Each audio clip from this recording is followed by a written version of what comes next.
Soy Ismael, tengo 28 años, y antes pensaba que la familia significaba apoyo incondicional. Ese apoyo que no cuenta cada euro ni compara logros como trofeos en una estantería. Pero si le preguntaras a mi madre, te diría que la familia es todo sobre equilibrio. Su palabra favorita cada vez que cuestionaba por qué siempre era yo quien pagaba las facturas, arreglaba cosas en casa, o financiaba cualquier nueva crisis que mis padres repentinamente no podían costear.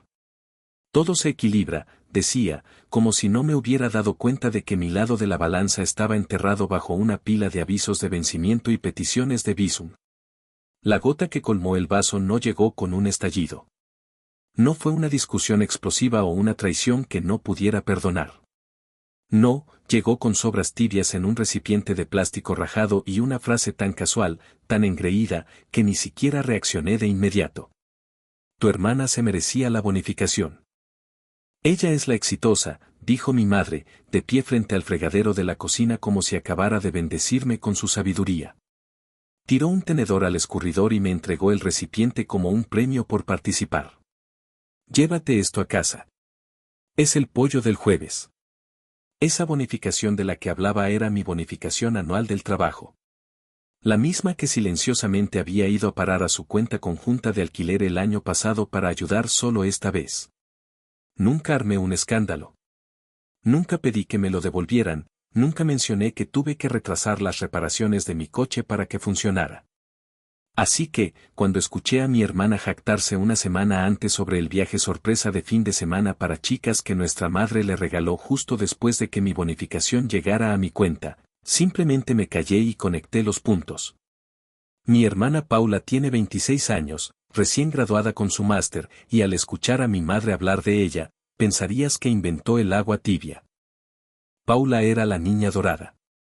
Fotogénica, elocuente, brillante en cada presentación escolar y un absoluto desastre con el dinero. Pero no importaba en qué lío financiero se encontrara, mamá y papá siempre tenían una razón para sacarla. Tarjeta de crédito al máximo. Está construyendo crédito. Multas de aparcamiento acumulándose. La ciudad es injusta. Perdió su trabajo otra vez. Es la economía, no ella. Mientras tanto, yo he tenido el mismo trabajo durante 6 años. Me pagué la universidad, nunca dejé de pagar nada y aún así, de alguna manera, me trataban como la tarjeta de débito familiar con corazón. Ya ni siquiera pedían. Esperaban. Me senté a la mesa de la cocina esa noche, el recipiente de sobra sudando condensación sobre la superficie de madera. Mamá estaba tarareando para sí misma, limpiando la encimera como si nada hubiera pasado, como si no hubiera dejado abundantemente claro que Paula era el verdadero premio y yo solo era el tipo al que llamas cuando la factura de la luz está atrasada. Por cierto, añadió sin siquiera mirarme, le dije al casero que el alquiler se retrasaría este mes, pero lo tendremos para el viernes. Paula todavía está esperando ese cheque de trabajo independiente. Parpadeé. ¿Qué? Se giró y sonrió como si le acabara de preguntar si el agua moja. El alquiler, cariño, usualmente te encargas de él para el día 3, ¿verdad? Son solo un par de días. Paula lo está intentando. Ya sabes, necesita un poco de manga ancha. Algo dentro de mí se desplomó. No grité. Ni siquiera discutí. Simplemente asentí una vez y me levanté, llevando el recipiente de comida como si fuera algo delicado. Entonces que ella se encargue de su alquiler también, dije en voz baja. Mamá se detuvo en seco. ¿Qué quieres decir? Sonreí educadamente. Exactamente lo que suena. Esa noche, abrí mi portátil, inicié sesión en cada cuenta a la que tenía acceso y comencé a hacer cambios. La cuenta de alquiler que había estado rellenando cada mes, desaparecida. Pagos automáticos para los servicios públicos y sus nombres, cancelados. Transferencia del presupuesto de comestibles, detenida. Incluso retiré los ahorros de emergencia que había configurado bajo mi propio nombre para ellos. Ese del que nunca preguntaron, pero siempre parecían saber que existía. No se dieron cuenta de inmediato. Mamá me envió un mensaje de texto 2 días después. ¿Puedes enviar el alquiler temprano esta vez? Paula tiene mucho en su plato. No respondí. Ese viernes, recibí un mensaje de voz de mi padre, quien rara vez llamaba a menos que fuera para manejar algo importante. Su voz era tensa, cortante. Oye, el casero se pasó por aquí. Dijo que el alquiler fue rechazado. Pensé que te estabas encargando de eso. Llama. Aún así, no dije nada. Al día siguiente, recibí un mensaje de texto grupal. Uno de esos mensajes desesperados de familia cuando algo ha ido mal. Ismael, ¿puedes por favor explicar qué está pasando con el alquiler? No entendemos por qué no se hizo el pago. Me quedé mirándolo por un rato. Pensé en responder, escribiendo todo lo que había mantenido embotellado, los meses de resentimiento silencioso, el favoritismo, la expectativa de que cargaría con todos mientras me trataban como si no importara. Pero no quería debatir. No quería disculpas que solo durarían hasta la próxima vez que necesitaran algo. Quería silencio. En cambio, silencié el chat grupal. Luego, salí y me compré los auriculares con cancelación de ruido que había estado posponiendo durante meses. No fue hasta el lunes por la noche que la caída total golpeó. Estaba en medio de una reunión cuando noté que mi teléfono vibraba sin parar. 6 llamadas perdidas de mamá, 3 de papá, una de Paula, luego un mensaje de texto del propio casero. Sus padres dijeron que usted maneja el alquiler. Solo necesito una aclaración antes de proceder con los siguientes pasos. A ese sí respondí. Lo mantuve simple. Ya no pago por esa vivienda. Por favor, contacte directamente a los inquilinos listados. Gracias. Aparentemente, siguientes pasos significaba un aviso pegado en la puerta principal porque esa noche recibí una foto borrosa de Paula. Su mensaje solo decía, ¿qué demonios es esto? Aún así, no dije nada. Las llamadas seguían llegando. Mamá dejó un mensaje de voz donde sonaba más confundida que enojada. Cariño, ¿qué está pasando? No puedes simplemente dejar de ayudar. Teníamos un sistema. Sí, un sistema donde yo era el cajero automático y ellos eran los clientes privilegiados tocando la pantalla con más fuerza cuando los fondos no llegaban lo suficientemente rápido. Para el miércoles, los mensajes cambiaron de tono. Menos confusión, más pánico. Paula me envió un mensaje directamente. Estás arruinando todo. Si nos desahucian, es por tu culpa. Eso me hizo reír. Reír de verdad. Sentado solo en la mesa de mi cocina recalentando las mismas sobras de pollo que me entregaron como un premio por ser el sustento de la familia. Y entonces llegó el jueves. Ahí es cuando lo vi. A mi padre caminando de un lado a otro en el patio delantero de su dúplex hablando con el casero. Mi madre salió en su bata, sosteniendo su teléfono en su oreja, escaneando la calle, probablemente esperando encontrarme pasando por allí como si esto fuera solo un malentendido de comedia de situación que podría solucionarse con un abrazo y un nuevo viaje de culpa. Me quedé en mi coche al otro lado de la calle, observando desde detrás de las ventanas polarizadas. No me estaba escondiendo. Simplemente no tenía ganas de ser arrastrado de nuevo a una obra para la que no hice una audición. Ahí es cuando Paula salió descalza, sosteniendo un aviso en su mano, uno con letras rojas brillantes que incluso desde el otro lado de la calle se veía condenatorio. No salí. No saludé. Ni siquiera encendí el motor. Simplemente observé mientras Paula tiraba el papel al suelo y comenzaba a gritar, señalando a mamá, quien comenzó a gritarle también.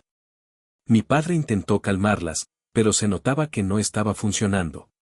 El sistema se había estrellado y, por primera vez en años, no me sentí responsable. Simplemente me senté allí, quieto, en silencio, y dejé que el caos se desarrollara sin mí.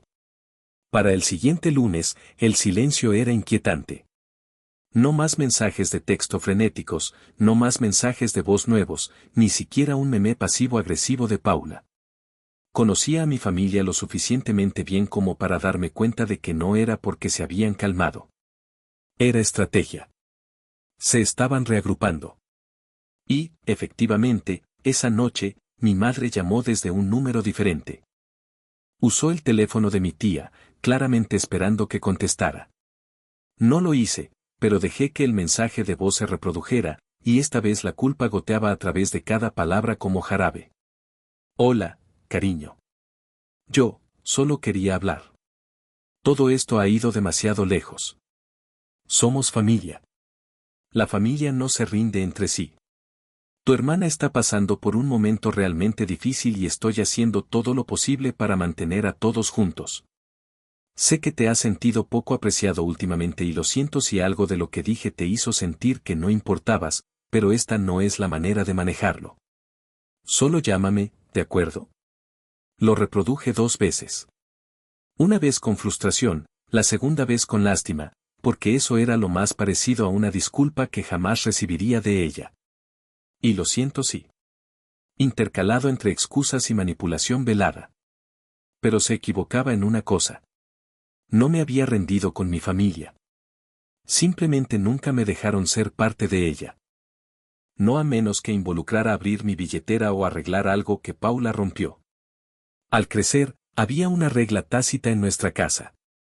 Paula era el corazón e Ismael las manos.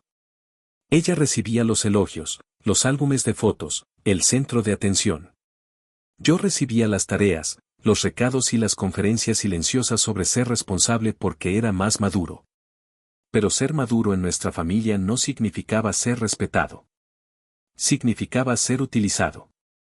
Me había mantenido en silencio durante años, restándole importancia como así son las cosas. Pero algo sobre esa línea, ella es la exitosa, se quedó pegado a mis costillas como una mala comida. No era solo favoritismo. Era una confirmación de lo que siempre había sospechado. Que no importaba lo que hiciera, cuán estable o amable o presente fuera, siempre sería la rueda de repuesto, el plan de respaldo, aquel en el que se apoyaban mientras fingían que no existía. El martes por la mañana, recibí un mensaje de Paula. Solo una frase. Has demostrado tu punto. Pensé en responder, ¿pero qué diría? ¿Que no lo hice para probar nada? ¿Que solo quería paz? Que en el momento en que dejé de complacerlos, lo llamaron crueldad.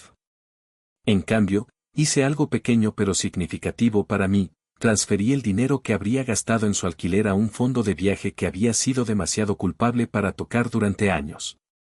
Siempre había soñado con ir a algún lugar solo, algún lugar tranquilo con aire fresco y sin dramas. Pero cada vez que me acercaba, alguien necesitaba ayuda. Alguien necesitaba solo esta cosita. Había terminado de poner mi vida en pausa por personas que me veían como un fondo de emergencia andante. Ese viernes, escuché a través de un amigo mutuo, nuestro primo Martín, quien de alguna manera logró mantenerse neutral en la guerra familiar, que el desahucio se había llevado a cabo. Mis padres tenían 30 días. Paula ya se había ido a vivir con una amiga en la ciudad. Aparentemente, gritó algo como, no me llamen cuando les corten la luz antes de salir furiosa con su aro de luz y 2 maletas. Me imaginé a mamá llorándole al casero, papá suspirando sobre cómo los jóvenes de hoy en día no tienen lealtad. Y una pequeña parte de mí, una pequeña parte, quería ceder, arreglarlo de nuevo, lanzarme y pretender que el daño no era permanente. Pero entonces recordé la mirada en el rostro de mi madre cuando me entregó esas obras. Esa pequeña sonrisa engreída, ese silencioso desprecio. Ella es la exitosa. Reservé un viaje esa noche, una escapada de una semana a Islandia, de todos los lugares. Era algo que había guardado en Pinterest hace años, cuando todavía creía que eventualmente tendría el tiempo y el espacio para mí. Finalmente lo hice. Me fui el siguiente fin de semana. No le dije a nadie. Simplemente empaqué, dejé una nota para el encargado de mi apartamento y me subí al avión. No puedo describir la sensación de estar solo cerca de una cascada, viendo la niebla elevarse y sabiendo que, por una vez, nadie podía alcanzarme. Sin emergencias, sin culpa, sin Paula, solo yo, el viento frío y el silencio. Cuando aterricé de vuelta en casa, mi buzón de voz estaba lleno de nuevo. Mi madre había llamado 13 veces. Papá, 6. Paula, solo una vez. No escuché ninguno de ellos. Simplemente borré todo y preparé la cena en paz. Pasaron 3 semanas más antes de que las llamadas disminuyeran. Según Martín, mis padres se mudaron a un lugar más pequeño. No terrible, pero no su casa. El nuevo casero no era tan indulgente. Paula, por otro lado, aparentemente se estaba enfocando en sí misma e intentando comenzar un canal de YouTube. Ese era su sexto nuevo capítulo desde la universidad. Nunca los confronté, nunca di un gran discurso. No necesitaba hacerlo. Pero unas semanas después, mamá me envió un último mensaje. No estaba enojada. Ni siquiera era manipuladora. Era solo una foto de la antigua casa. El porche vacío, las cortinas quitadas. Debajo, escribió, ya no estamos. Espero que estés feliz. Me quedé mirándola durante mucho tiempo. Luego cerré la foto, apagué mi teléfono y salí a caminar. Sin música, sin notificaciones. Habían pasado casi 2 meses desde el desahucio cuando finalmente vi a mi madre en persona de nuevo. No lo planeé. Estaba en un pequeño café en el centro donde me gusta trabajar los viernes, escondido entre una floristería y una librería de segunda mano. Era tranquilo, acogedor y, lo más importante, no era el tipo de lugar que alguien de mi familia visitaría. O eso creía. Estaba a mitad de responder correos electrónicos cuando levanté la vista y la vi. Parecía mayor. No en el tipo de demacración dramática que ves en las películas, sino desgastada. Su cabello no estaba arreglado como solía estarlo. Sin maquillaje, sin joyas, solo un cardigan gris grueso sobre una de esas camisetas descoloridas que solía usar para limpiar. Sus ojos escaneaban la habitación como si no estuviera segura de si se le permitía estar allí. Luego se posaron en mí. Ella no sonrió. Simplemente caminó lentamente, agarrando su bolso con ambas manos como si tuviera miedo de que pudiera desmoronarse. No me levanté. Hola, cariño, dijo, con voz pequeña. Parpadeé, cerré mi portátil en silencio y me recliné en mi silla. ¿Viniste aquí a propósito? Ella negó con la cabeza. No, no lo sabía. Simplemente entré. Luego te vi. La miré por un momento, esperando el sermón, esperando la verdadera razón. Se sentó sin preguntar. Durante 1 minuto completo, no dijimos nada.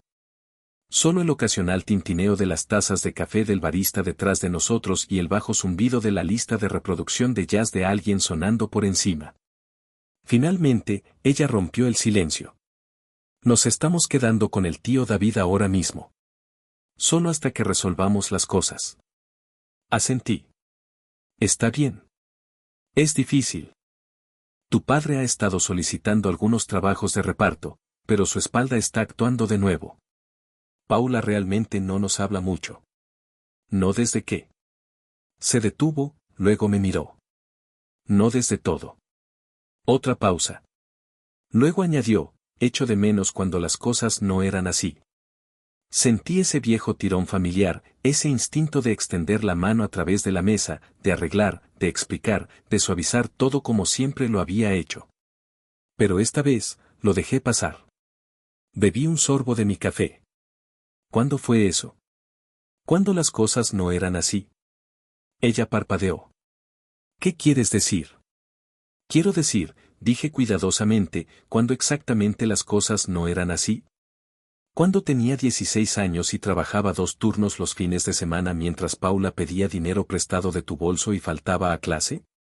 ¿O cuándo pagué tu alquiler 3 meses seguidos sin un agradecimiento y le compraste esa nueva tableta la misma semana? Su rostro se quedó en blanco por un segundo. Vi que sucedía en el momento en que se dio cuenta de que no solo había reaccionado recientemente, que esto se había estado construyendo durante años. No quise hacerte sentir invisible, dijo en voz baja. Simplemente, pensé que no necesitabas tanto.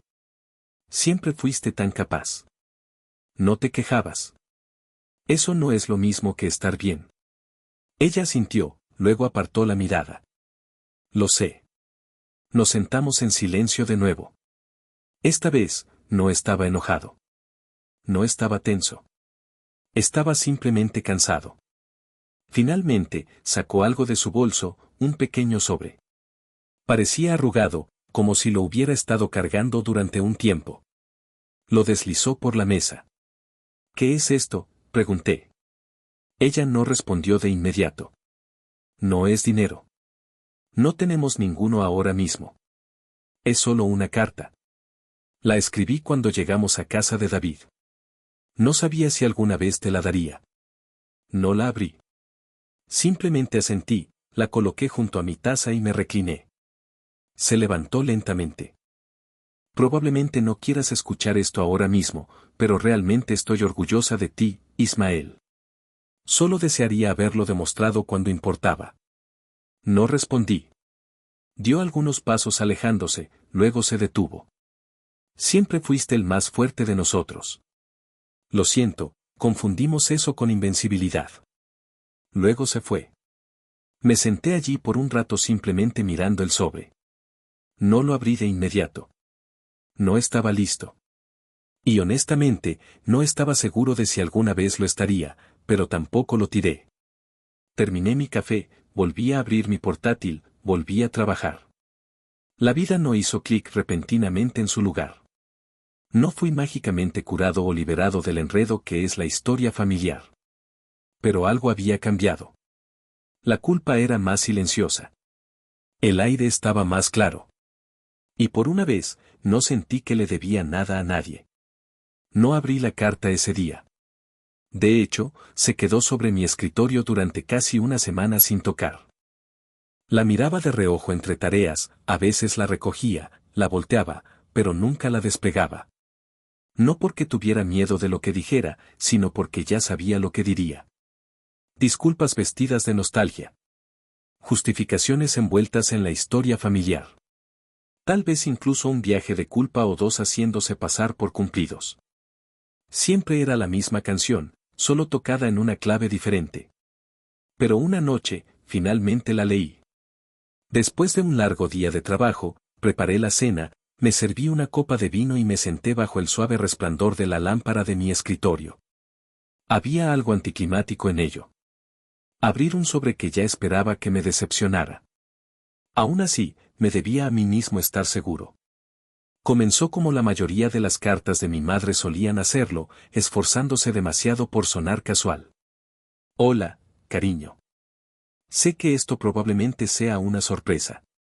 He estado pensando en qué decir y sigo reescribiéndolo en mi cabeza. Así que pensé que simplemente escribiría y vería qué sale. Habló sobre el pasado, sobre cuando era niño, como solía sentarme a la mesa de la cocina y organizar mis juguetes por color. Cómo desmontaba las cosas solo para volver a montarlas. Como Paula rogaba que le prestara mi tarea y yo se la prestaba. No porque tuviera miedo, sino porque odiaba verla llorar cuando sacaba malas notas. Me llamó la calma en la tormenta. Eso me hizo detenerme. Luego se desvió hacia el arrepentimiento. No sé cuándo empecé a tratarte como una red de seguridad en lugar de un hijo. Creo que fue poco a poco, tan pequeño que no me di cuenta hasta que la red desapareció y estábamos cayendo. Desearía haberte dicho lo orgullosa que estaba, lo agradecida que estaba, pero no lo hice. Y lo siento. Me recliné en mi silla, dejando que esas palabras se asentaran. Estaba esperando algo manipulador, tal vez incluso amargo. Pero esto se sentía diferente. Aún imperfecto, aún tardío, pero diferente. La carta terminó con algo simple. Si no quieres volver a hablarnos, lo entenderé. Pero espero que al menos creas esto. Nunca fuiste invisible. Simplemente no miramos lo suficientemente fuerte. Lo siento. Te quiero. Sin demandas. Sin somos familia, así que nos debes. Solo una disculpa. Una que no sabía que necesitaba. Pero una que había deseado durante tanto tiempo. Olvidé que todavía lo hacía. Aún así, una carta no borra años de desequilibrio. No cambia el hecho de que perdí partes de mis 20 ayudando a personas que nunca realmente me ayudaron. No arregla el hecho de que Paula, quien nunca llamó para preguntar cómo estaba, solo se comunicó para exigir o acusar. Pero fue un comienzo. Unas semanas después de que leí la carta, recibí una llamada de mi primo Martín de nuevo. Siempre fue el mensajero no oficial, la Suiza de nuestra familia disfuncional. No tomaba partido, pero guardaba los recibos. Oye, solo para que lo sepas, dijo. Paula se está mudando de vuelta a la ciudad. Se está quedando con una amiga, pero dice que quiere arreglar las cosas. Preguntó si había hablado contigo. Le dije que eso es entre ustedes dos. Suspiré. Gracias por el aviso. Además, añadió, tu mamá y tu papá se mudaron a un apartamento para personas mayores. Nada elegante, pero estable. Era la primera vez que los escuchaba describir como estables en años. Ese fin de semana, me pasé por su nuevo lugar. No llamé antes. No estaba listo para una gran reunión emocional. Solo quería verlo, asegurarme de que estuvieran bien. Ver si la disculpa tenía algún peso en la vida real. Cuando llamé, mi padre abrió la puerta. Parecía sorprendido. No abrumado, no enojado, solo sorprendido. Ismael, dijo, ¿estás aquí? Asentí. ¿Puedo entrar? Se hizo a un lado sin una palabra. El apartamento era pequeño. 2 dormitorios, una cocina modesta y un viejo sofá que se hundía un poco en el medio, pero estaba limpio, habitado, tranquilo. Mi madre estaba sentada en un sillón leyendo. Cuando me vio, no se apresuró. No lloró. Simplemente dejó su libro y dijo, hola. Hola, respondí. No nos abrazamos. No tuvimos una conmovedora conversación al estilo de la televisión. Simplemente hablamos de pequeñas cosas. Como sus nuevos vecinos eran agradables. Como papá había comenzado a hacer crucigramas. Como mamá había aprendido a presupuestar mejor porque cuando pierdes la gallina de los huevos de oro, aprendes a vivir como un pollo. Eso me hizo reír entre dientes. No hablamos de Paula. No esa vez. Se sentía demasiado pesado. Pero el aire entre nosotros era diferente ahora. No arreglado, pero ya no tenso hasta el punto de romperse. Había espacio para algo nuevo. Y así, visité una segunda vez. Luego una tercera. Una vez incluso llevé comida, no porque lo pidieran, sino porque quería hacerlo. Hay una diferencia, una elección. Eventualmente, Paula llamó. No respondí. La dejé ir al buzón de voz como ella había hecho tantas veces cuando necesitaba ayuda para mudarme o necesitaba a alguien con quien hablar después de una semana difícil. Su mensaje no estaba enojado, solo falsamente dulce. Hola, hermano mayor, solo te llamaba para ver cómo estás. Deberíamos ponernos al día. He estado trabajando mucho en mí últimamente. Hazme saber cuando estás libre. No lo estaba. No devolví la llamada. Esa es la cosa. El perdón no significa olvidar. No significa regresar al mismo lugar y pretender que es un nuevo comienzo. A veces significa construir algo completamente nuevo y elegir a quien se le permite visitar. Durante los siguientes meses, mis padres nunca pidieron dinero. Nunca implicaron que les debía. Comenzaron a entender los límites, los reales. Todavía no éramos cercanos en la forma en que algunas familias lo son, pero ahora había un poco de paz en el ambiente. Y ya no me estaba ahogando bajo las expectativas. Usé ese fondo de viaje. Había empezado a hacer un viaje en solitario cada año.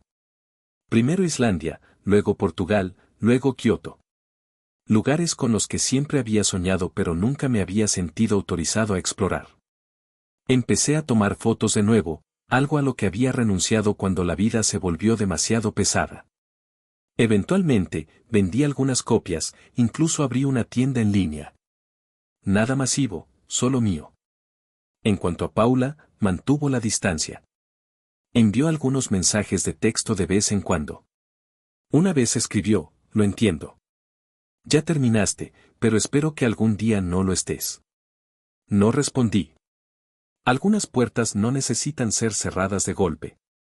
Simplemente permanecen cerradas.